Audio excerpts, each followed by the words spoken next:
সুবহানাল্লাহ বিহামদি। এই জায়েদ তিনি ছিল খাদিজা রাদিয়াল্লাহু তাআলা আনহার কেনা গোলাম, রাসূল পাক সাল্লাল্লাহু আলাইহি ওয়াসাল্লামকে উপহার দিয়েছে। এই জায়েদের পিতা এবং জায়েদের চাচা খবর শুনতে শুনতে শোনে যে এ মুহাম্মদ সাল্লাল্লাহু আলাইহি সাল্লামের কাছে আছে। তার চাচা আর তার পিতা চলে এসেছে, এসে বলছেন, ইয়া রাসূলুল্লাহ, আমাদের ছেলে জায়েদ আপনার কাছে আছে। ওর মা কেঁদে কেঁদে হয়রান হয়ে গেছে, ওর মা কাঁদতে কাঁদতে প্রাণ অষ্টগত হয়ে গেছে। আপনি যদি জায়েদকে আমাদেরকে ফিরিয়ে দিতেন কত টাকা লাগবে? নবীজি আমার বলছেন, ও জায়েদের চাচা, ও জায়েদের পিতা, জায়েদ, আমি এমন নবী নই, জায়েদ যদি যেতে চায় তাহলে আমি রেখে দেব। আর আমি এমন নবী নই, জায়েদ যদি থাকতে চায় আমি তাকে পিটাইয়া পাঠাইয়ে দেব, তাও করব না। জায়েদের কাছে আপনারা পরামর্শ করেন জায়েদ কি চায়, সুবহানাল্লাহ বলবেন না? জায়েদকে তার চাচা পিতা বলছে, ও জায়েদ, তোমার আম্মু তোমাকে দেখার জন্য পাগল প্রায় হয়ে গেছে, চলো তোমার মায়ের কাছে।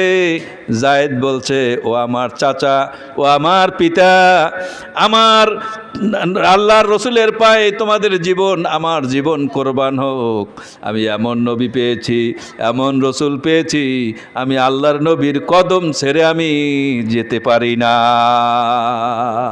আল্লাহর নবীর কাছ থেকে আমি যাব না। হে চাচা, হে পিতা, চলে যাও।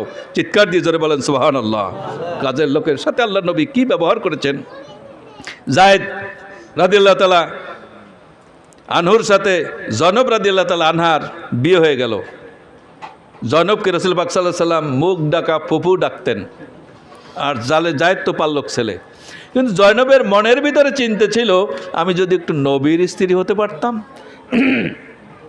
জায়েদ আর জয়নবের সাথে বোনাবনিয়ত হলো না, তাদের ভিতরে ছাড়াছাড়ি হলো। স্বয়ং আল্লাহ রাব্বুল আলামিন নিজে জয়নবকে আল্লাহর নবীর সাথে বিয়ে পড়াই দিয়েছেন। সুবহানাল্লাহ। ঘটককে জোরে বলেন, আরো জোরে বলেন, স্বয়ং আল্লাহ। জয়নব বলতেন, তোমাদের বিয়ে দুনিয়ার মানুষরা করেছে, আর আমার বিয়ে স্বয়ং আল্লাহ দিয়েছেন। সুবহানাল্লাহ। এই কথা যখন ইহুদিরা শুনেছে, ওরা তো পাগল হয়ে গেছে, কি বলে, পাল্লক পুত্রের স্ত্রী বিয়ে করেছে মুহাম্মদ সাল্লাল্লাহু আলাইহি ওয়াসাল্লাম, তারা পাগল হয়ে গিয়েছে। কিন্তু আল্লাহ রাব্বুল আলামিন চাইলেন যে পাল্লক পুত্র ওরা যদি ছেলে পালতো তার নিজের সন্তানের মতো জায়গা জমি দিয়ে সব কিছু সেভাবে করতো। আল্লাহ বলছেন, না, তোমাদের ঔরসজাত সন্তান যেভাবে ভাগ বটরা পাবে, ওই পাল্লক পুত্র সেভাবে পাবে না।